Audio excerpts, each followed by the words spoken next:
Hello, and welcome to NBA Sideline, the show's 6th episode where the most up-to-date NBA action is talked about. Hey everyone, I'm the host Matt Guanga, and these are the analysts AJ Valencia, Lorenzo Black, and we have a special guest tonight, Britton Stankosky. On tonight's episode, we'll discuss everything from how Kyle Kuzma is doing on the Lakers as a replacement to whether or not the Rockets will end up last place in the Western Conference. But first, we'll start off with who we think is the best player on the Charlotte Hornets. Who do you guys think is the real star on the Hornets? Well, I'm going to start off first, but if I start off first, I'm letting you know that I'm going to be very blunt and harsh. All the hype LaMelo Ball has been getting, I don't know, I think he's overrated. I think the real star in the Hornets is Gordon Hayward. He came off terrible injuries a couple seasons ago and was a solid, productive starter on the Celtics, and now he is back to his old Jazz form on the Hornets. You know, he's quietly producing consistently, so I think he's one of the he is the real star of the Hornets. What do you think? LaMelo Ball is obviously getting a lot of hype around him, and I would say I wouldn't say he's the real star. I would say it's Terry Rozier, because I think Rozier has been clutch throughout the regular season, and I think Hayward complements Rozier. But I think Rozier is the main guy. He's making big plays. Right, yeah. What do you think, Brendan? I can't say I follow much, but all the media is showing is LaMelo Ball. That's all I see. I think he's just like a hype player right now, flashy. Yeah. He's a rookie, so we're all expecting him, to play well, and that's what they're showing. But yeah, I agree. Rozier and Hayward, they're veterans, they're solid, and I think they're holding the team. Yeah, I gotta agree. Like, LaMelo Ball is just, the media's trying to shove his fame into our faces. Like, it's not like he's an extraordinary rookie. You know, we've seen better rookies in the history of NBA, like Magic Johnson. Well, I gotta admit, LaMelo Ball has surprised me a lot. Because we've seen his brother come into the league with a lot of hype, and he didn't really live up to it. Yeah. And so I was kind of thinking LaMelo Ball would be the same thing. Yeah. But he's really surprised me. But if you see his numbers, though, as a rookie, like, I don't know, maybe because I'm just holding him to high regard in comparison to LeBron and Carmelo Anthony, where they had like 20 points or 21 points per game when they were rookies, and they had high number of rebounds and assists as well. LaMelo Ball was like. Well, it's also interesting. Michael Jordan was just interviewed, and he said that LaMelo Ball has been living up to his standards. So. Well, I think so too. You can tell that he has experience coming. Yeah, he's living off. He's living up to the pick that he got, not the third pick, but it's not. I don't want to say he's superstar level. Like, he's not like Luka. Yeah, I agree with you. Right. I mean, he might not even be top 10 guard. Yeah, he's a rookie. Okay, you're reaching if you say he's a top 10 guard. Yeah. So I mean, that's what we think about LaMelo Ball. We all agree. Media forcing that on us. Speaking of media, what is the next topic, Matt? Is Kuzma providing a good replacement for Ad, aka AD. Anthony Davis. That's our nickname for him. Yeah, Ad. He's advertisement. What do you think? So I think it's because he's used to the attention, it's tough to replace AD. You know what I mean? I don't think he's at the level of AD. He's irreplaceable. And but I do think he's a good replacement, and I do think that on any other team he would probably be a starter. So that's what I think of his replacement status. What do you guys think? What do you think about Kyle Kuzma? Kyle Kuzma. I don't know. He's just he's really known because he's dated a lot of celebrities like the Jenners and the Kardashians and all that glamour stuff. But I don't know. I thought he was good his first season. After that, he just kind of like inconsistent. So you're not sold on him? Well, do you think he's overrated? Well, who would you rather have, him or Morris? Because they're both. Oh Like, yeah, I would rather have Kuzma. yeah, they're both like. I would say they're not consistent, and they're not supposed to be your primary go-to guys. Because if you think Kyle Kuzma can carry a franchise, then I think you should just go to the near 7-Eleven, okay? Go to the back, find a dumpster, and just jump on it. You know, clean out your mind, refresh your mind, because obviously you're not thinking right. Yeah, and I haven't watched much of them, but I mean, you can't replace AD or Kuzma for AD. I think he's more just like he's a backup player. Yeah. He's not that lead guy that's gonna carry a team or make those clutch plays. He has those moments where he does well, but other than that, Yeah. Moments. Speaking of the moment, what is our next moment that we should talk about? So, will the Rockets end up as the last place team in the West by this season's end? Well, I don't really watch Rockets games anymore. I haven't watched the season. All I know is that they lost 17 games in a row, and the last time I saw the standings, they're not even the bottom of the Western Conference, despite losing 17 games in a row. is that a record? 17 games in a row? Losing 17 games in a row. Yeah, no. I mean, I don't know. that could be a record. We gotta look it up. But all I know is that this season, that's a record. Because you lose 17 games in a row and you're still not at the bottom of the standings. You know, that says something that whoever's at the bottom is even worse. Yeah, I mean, John Wall's injured, right? Yes.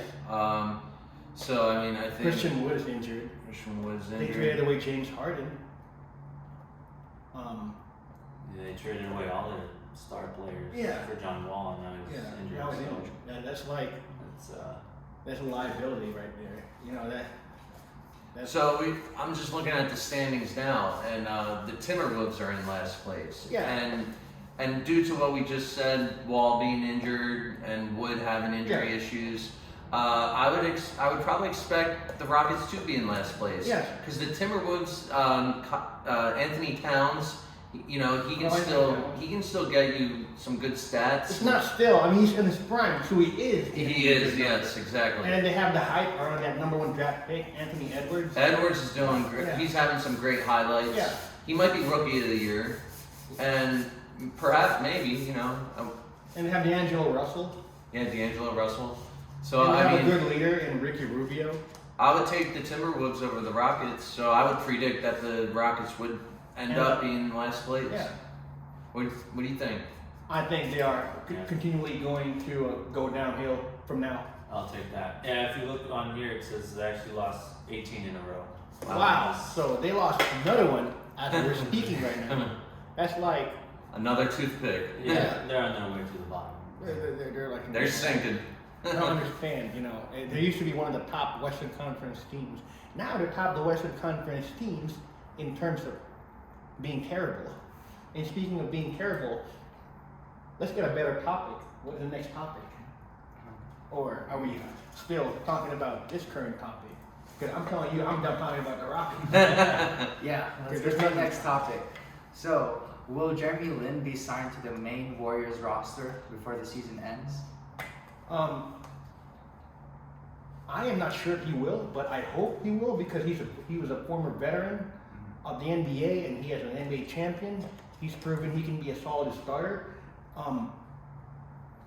To be honest, I don't even know at least more than half of the roster in the Warriors right now because they're no-namers. They're not consistent. They're not producing. They're not helping Steph Curry, defeat teams. I feel like it's just Steph Curry mostly just single-handedly getting the Warriors up on top. So he will need some veteran help. I think if they add Lin to the roster, it will strictly because of leadership. They want some leadership. Off the bench. They want a veteran to guide the youngsters.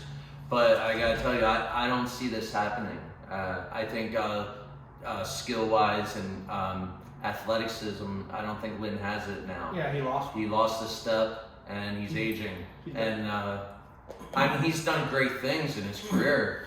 I just wouldn't invest in him at this point. He's gotten injured so many times at this point that, it just took a toll on his body.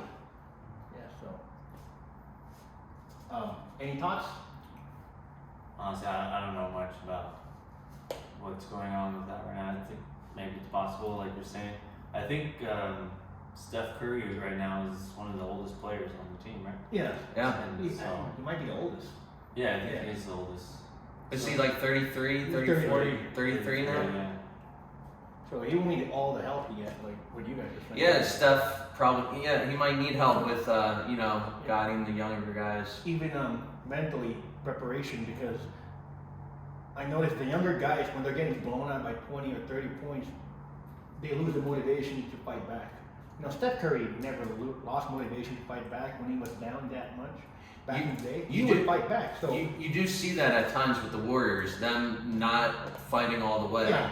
They're kind of giving up in the late third quarter. yeah, they're just like, we're down already. Let's just wait for this game to be over with so we can go home and get some steak and fish or whatever. And that's what it looks like too when you're watching them. Yeah, when I'm watching it looks like they're just out of energy. I feel like I don't know. I feel like a dude. I feel like, okay, no disrespect to anyone, but I feel like a dude who doesn't even play sports, just plays video games and eat every day, and just gets up in the morning, just to do the same thing. I feel like that person will have more energy than half the Warriors roster on helping Steph Curry out, because these guys don't even care. Once they get the paycheck, it's just like, we're just playing just to show people we're playing. So the Warriors are not going to be a playoff team this season. No, okay, they are. They are going to be? I think, Steph Curry is a difference maker, and they have Draymond Green. Yeah. Steph Curry just got injured. You guys heard? Oh, yeah. Oh, he did? Yeah, he just, I think it's a tailbone contusion or something. Oh yeah, I So, saw that highlight. Yeah, he might be out for The rest of the season. 10 weeks maybe.